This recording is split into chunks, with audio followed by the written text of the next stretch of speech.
Hanya dengan menggunakan indikator RSI, teman-teman bisa menghasilkan profit dengan risk reward 1:5. Langsung saja kita ke chart.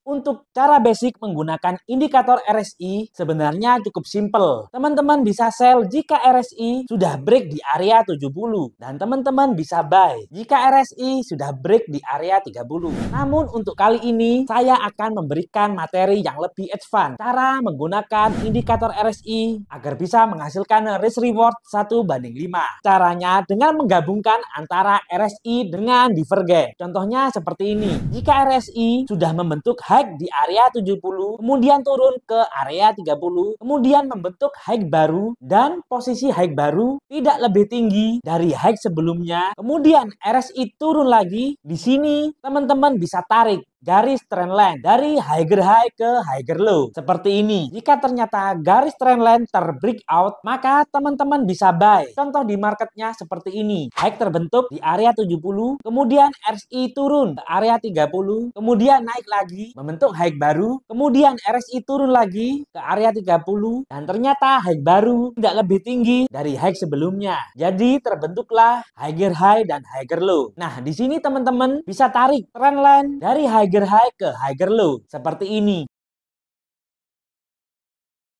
Jika trendline terbreakout, maka teman-teman bisa buy di open candle selanjutnya di sini. Dan teman-teman bisa profit sampai 100 pip dengan range cuma 21 pip saja. Contoh selanjutnya di sini high terbentuk di area 70. Kemudian RSI turun ke area 30. Kemudian naik lagi membentuk high baru. Kemudian turun lagi ke area 30. Dan ternyata high yang baru tidak lebih tinggi dari high sebelumnya. Teman-teman bisa tarik trendline dari higher high ke higher low seperti ini. Setelah trendline terbreakout, teman-teman bisa buy di open candle selanjutnya di sini. Teman-teman bisa profit sampai 120 pips dengan range cuman 40 pips saja. Kalau untuk cari momen sell, tinggal teman-teman balik saja. Jika low di area 30 terbentuk, naik ke area 70, kemudian turun lagi dan naik lagi ke area 70, maka terbentuklah low baru. Di mana low yang baru tidak lebih rendah dari low sebelumnya. Di sini teman-teman tarik trendline dari lower low ke lower high. Seperti ini. Jika trendline terbreakout, teman-teman bisa sell di open candle selanjutnya. Contoh di marketnya seperti ini. Low di area 30